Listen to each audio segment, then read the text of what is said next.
Ar dulkintis automobilyje viešoje vietoje nusikaltimas? Šiuo klausimu nusprendžiau pasikonsultuoti su policijos komisaru. Panoro būti inkognito.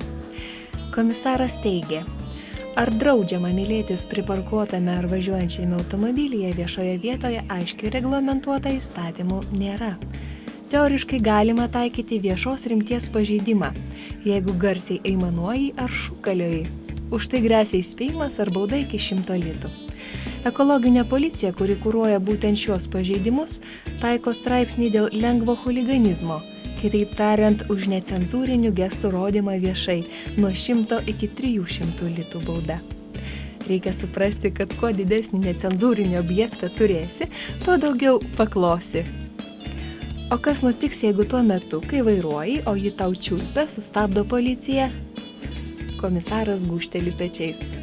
Tikriausiai pripieštų baudą už saugos diržų neprisisegimą.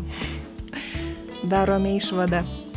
Kol saugaus eismo taisyklių pažeidimo kodekse neatsiras žodžio kruštis, gali drąsiai su protokolo išrašu kreiptis į teismą.